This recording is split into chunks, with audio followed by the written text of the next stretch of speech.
Bonjour et bienvenue. Je suis Sylvie Campère-Gaudy, avocate en droit de la famille au sein du cabinet Clavis Avocat à Cayenne. Aujourd'hui, on va parler d'un sujet qui concerne beaucoup de familles, le droit des papas. Si c'est un sujet qui vous concerne directement ou si vous connaissez quelqu'un qui est concerné, cette vidéo est faite pour vous. Alors, dans mon cabinet, je rencontre régulièrement des papas qui sont perdus, découragés, voire résignés. Et au final, en discutant avec eux, je me rends compte que même s'ils sont déjà passés devant le juge, ils connaissent pas véritablement, profondément leurs droits. Alors, très rapidement, quelques idées générales sur la place du papa auprès des enfants. Alors, c'est vérifié scientifiquement que la place du papa est cruciale, essentielle pour le développement de l'enfant, que ce soit au niveau du développement émotionnel, social et cognitif. Donc, c'est pas moi qui le dis, ce sont toutes les multiples études qui ont été réalisées par les professionnels de l'enfance et ceux dans le monde entier, pas seulement dans le monde francophone, mais dans le monde entier. Donc, je voudrais vraiment dire à travers cette vidéo, l'engagement des papas dans la vie des enfants est à encourager, et ce, au bénéfice de la famille, mais plus globalement de la société tout entière. Donc, si vous voulez en savoir plus sur le sujet, j'ai fait une petite synthèse dans le guide que j'ai édité sur le droit des papas. Mais d'un point de vue légal, et c'est ce qui va nous intéresser aujourd'hui particulièrement, d'abord, je voudrais dire que le père, c'est celui qui a reconnu l'enfant. Ok, c'est le premier préalable.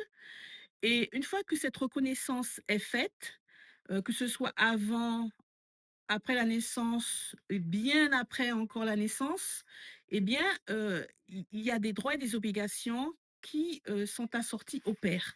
Donc, une fois que l'enfant est reconnu et que le père est reconnu lui-même en tant que tel, théoriquement, le papa, il a des droits égaux à ceux de la mère, que ce soit en matière de garde, de résidence, d'éducation et de soins des enfants. On parle d'exercice conjoint de l'autorité parentale et on peut voir ça dans les articles 372 et suivants du Code civil.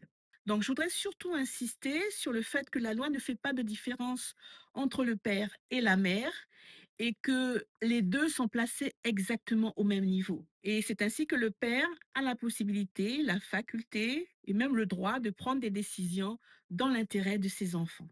Au niveau des conseils pratiques que je pourrais vous proposer, c'est d'abord de toujours rechercher l'amiable parce que les enfants, ils ont besoin de sérénité et puis les pères et mères également. D'accord? Ensuite, c'est de vous rapprocher d'un professionnel, expérimenté dans le domaine familial, c'est un secteur du droit très particulier parce qu'il s'agit à tel moment ou à un tel autre de mettre en œuvre la bonne procédure. Et puis, s'il y a déjà un jugement, bien sûr, c'est d'avoir la bonne lecture de ce jugement, de ses tenants et de ses aboutissants, et de bien comprendre l'amplitude et comment il s'applique. Donc, toujours se rapprocher d'un professionnel. Au niveau de mon expérience, moi, ce que je remarque, c'est que des fois, les papas, ils ont déjà un jugement, mais ils n'ont pas la bonne compréhension de ce jugement. C'est ainsi qu'un jour, j'ai reçu un papa qui me dit: «Mais moi, maître, je voudrais avoir plus de droits», mais il allait dans un sens bien précis. Et puis ensuite, en l'interrogeant, je me suis rendu compte qu'en fait, le jugement qu'il me présentait remplissait déjà ce à quoi il aspirait. Et moi de lui dire: «Mais monsieur, prenons ensemble, point par point, ce qui est déjà marqué dans le jugement parce que c'est ce vers quoi vous tendez. Donc, comprenons bien ce jugement et appliquons-le et allez jusqu'au bout de ce jugement». Donc en résumé, moi je dirais: «Cher papa, vous n'êtes pas que des géniteurs ni des pourvoyeurs». Mais peut-être que vous le savez, mais mesdames, vous avez aussi besoin d'entendre ça. Vos, compagnons, vos ex-compagnons ne sont pas que des géniteurs et des pourvoyeurs financiers. Ce sont, des hommes qui ont besoin de prendre leur place et dont vos enfants ont besoin pour grandir sereinement, de manière équilibrée. Moi, ce que je dirais aux papas, c'est de ne pas rester seuls face à leurs questions.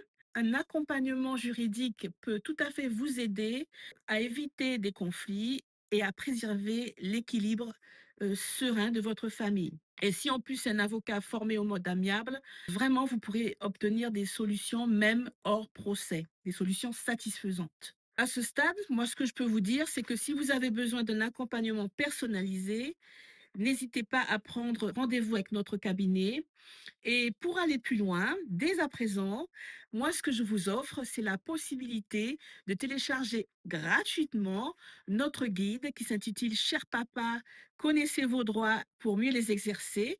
Et puis, abonnez-vous à notre chaîne, la chaîne de Clavis Avocat, pour recevoir régulièrement des conseils pratiques sur le droit de la famille. À très bientôt pour une nouvelle capsule. Merci de nous avoir écoutés.